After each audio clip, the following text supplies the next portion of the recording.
Kaugnay naman po sa utos ni Pangulong Bongbong Marcos na mag-resign ang buong gabinete, kausapin po natin si Dr. Jennifer Oreta, ang incoming Dean ng Ateneo School of Government. Magandang umaga po.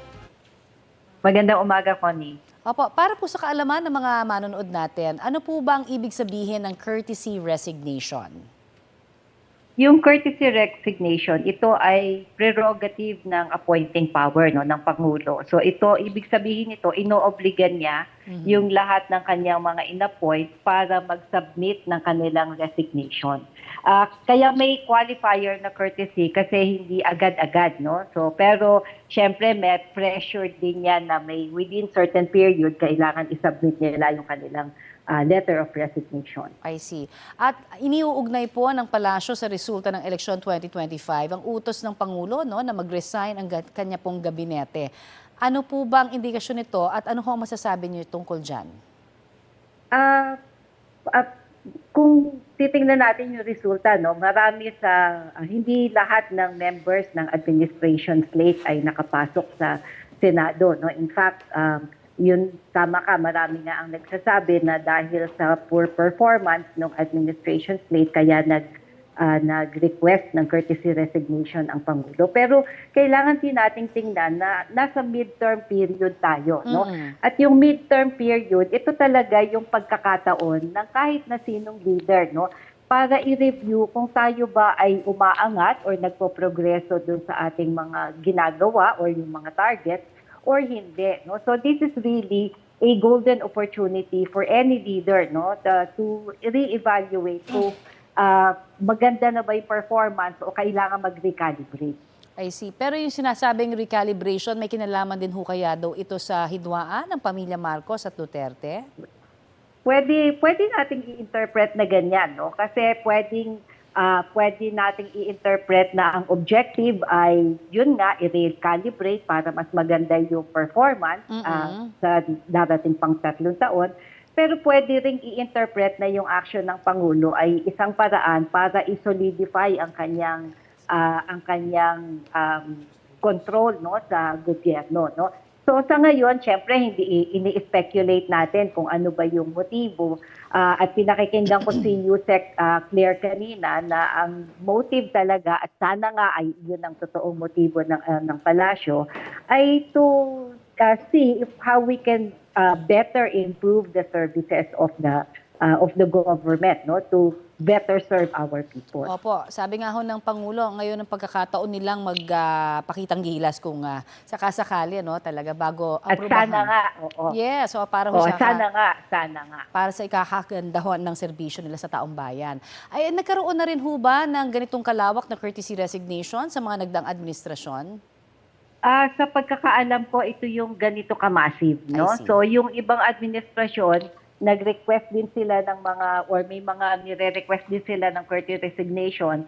Pero ito yung massive na yung lahat ng 21 members of the cabinet, ay hininga ng courtesy resignation. So talagang parang reset, It's the president has press the reset button. So, inaasahan, maraming umaasa, kasama na ako doon, na ito na talaga yung pagkakataon para ayusin yung dapat na ayusin sa performance or sa sa serbisyo ng pamahalaan. Oo, pero sa tingin nyo ho, may mga pwesto kaya talaga na mananatili, syempre yung ibang mga gabinete po, secretaries, pero meron din ba sa tingin niyo na obvious na pwedeng hindi ho nagpe-perform at maaari ho talaga mapalitan? Sa inyo pong paniniwala, sino-sino kaya ito?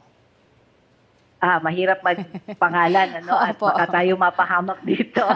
Pero sa tingin ko, depende kung ano yung panuntunan na ginagawa ng administrasyon. Kung ako yung tatanungin, kung ako yung Pangulo, ang panuntunan ko ay yung mga gabinete na nagsusulong ng social justice, or preferential option for the poor, o yung ethics in public service.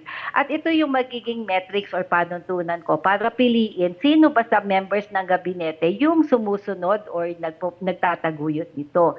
Pero hindi natin alam kung ano yung full objective ng Pangulo kasi meron din naman sa team ng mga economics na nagsasabing wag mong galawin yung economic team, no? Yes, Dahil maganda opo. naman yung ginagawa nila. So depende kung ano yung metrics or panuntunan na ginagamit. At iyon siguro yung magde-determine kung sino yung tatanggapin niya yung courtesy resignation or pananatiliin niya sa pwesto. Hindi naman ho kaya daw indikasyon ito ng parang loyalty check. Well, pwede rin nating tingnan na ganun yun, no? Pero sana ay hindi. Kasi kung pakikinggan naman natin yung Pangulo, palagi naman niyang sinasabi na we need to move on, we need to have reconciliation. At sa ating mga civilian, no, reconciliation is always beneficial, no? Kasi pag nag-aaway-away ang mga tao sa gobyerno, hindi naman sila yung direktong naaapektuhan Ang naaapektuhan ay yung serbisyo publiko, no? So kaya sana hindi ito yung objective, no, at gusto kong maniwala na hindi ito yung objective ng ating Pangulo sa pag-request ng courtesy resignation. Sana nga talagang, yun nga kung sinabi natin, magpakitang gilas at gawin ng tama yung kanilang mga trabaho. Maraming salamat po sa inyo pong oras na ibinigay sa amin dito sa Balitang Hali, ma'am. Thank you. Maraming salamat din po. Yan po naman si Dr. Jennifer Oreta ng Ateneo School of Government. Very OA o over sa adventure na experience ang hatid ng ilang lugar sa Tanawan, Batangas ngayong tag-init. At bukod dyan, may extreme food trip din. Heto po ang patikim ng biyahe ni Drew.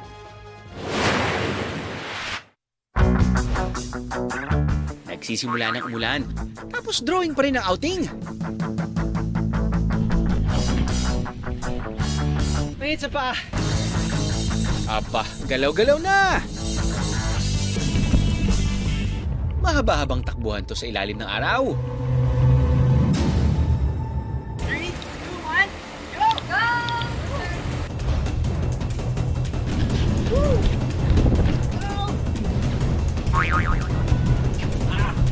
Okay lang madapa at tumambling na mala ninja rito dahil malambot naman ang inyong babaksakan.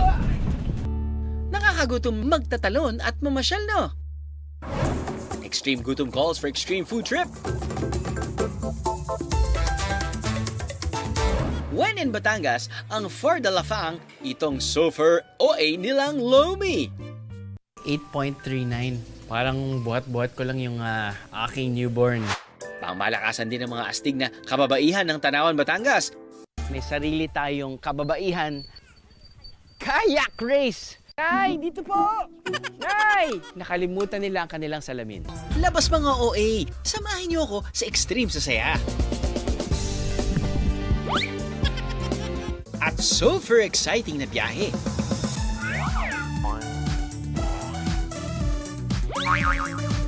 Sa Batangas. Bahagyang naudlot ang bantay sa gabal operations ng MMDA sa Caloocan. May ulat on the spot si Oscar Oida. Oscar? Yes, Connie, pasado alas 10 ng umaga ng bahagyang magkatensyon dito sa may Crispolo Street sa North Caloocan nang sa kalagitnaan ng sinasagawang bantay sa gabal operation ng MMDA Special Operations Group Strike Force, ipinosas ng isang lalaki ang kanyang sarili sa kable ng tow truck ng MMDA para maunsyami ang nooy ginagawang paghahatak sa kanyang sasakyan. Mangyari na ka-illegal parking umano ang kanyang sasakyan. Tumagal din ng ilang minuto ang diskusyon sa pagitan ng nasabing lalaki at hepe ng MMDA Special Operations Group na si Gabriel Go. Pero kalaunan, nagkapaliwanagan din at pumayag rin ng lalaki na maialis ang posas. Ang naturang kalsada sa North Caloocan ay nagsisilbi umunong alternate route para sa mga sakyang apektado ng construction ng MRT-7, partikular yung mga nanggagaling ng Quirino Highway patungong Camarin. Sa mga sandaling ito ay nagpapatuloy pa rin ang bantay sa gabal operations ng MMDA. Connie? Maraming salamat, Oscar Oida. Idiremanda ng GMA Network ng estafa ang mga opisyal ng Television and Production Exponents Incorporated o TAPE dahil sa umano'y misappropriation of funds na halos 38 million pesos. Ang reklamong estafa with abuse of confidence ay inihain sa Quezon City Office of the City Prosecutor laban sa TAPE executives na sina Romeo Halosos Jr., Romeo Halosos Sr., Seth Frederick Bullet Halosos, Malu Choa Fagar, Micaela Magtoto at Zenaida Buenavista. Nag-ugat ang reklamo sa kabiguan daw ng mga respondent na i-remit ang nakolekta nilang advertising revenues perang nakalaan na dapat sa GMA Network sa ilalim ng isang 2023 assignment agreement. Ayon sa GMA Network, nilabag ng tape ang kasunduan nang gamitin nito ang pera para sa kanilang operational expenses sa halip na i-transfer sa GMA. Dagdag ng GMA Network, nagsampa ito ng reklamo para panagutin ang mga opisyal ng tape at para mabawi ang misappropriated amount. Ayon sa legal counsel ng Tape Incorporated na si Attorney Maggie Abraham Garduque, wala pa silang pahayag dahil wala pa silang nakukuhang kopya ng reklamo.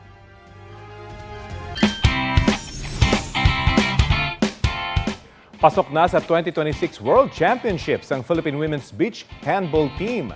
Panalo kasi sila ng silver medal sa 10th Asian Women's Beach Handball Championships sa Muscat, Oman. Ang top 2 teams lang ang magka-qualify sa World Championships. Makakasama nila roon ang Team Vietnam na nakaharap nila sa finals. Tinapos ng Team Philippines ang torneo na may 4-2 win-loss record. Panalo rin ng 5 medalya naman ng National Junior Squash Team ng Pilipinas sa kompetisyon sa Bangkok, Thailand. Lumaban sila sa 3rd Southeast Asia Junior Individual Championships 2025.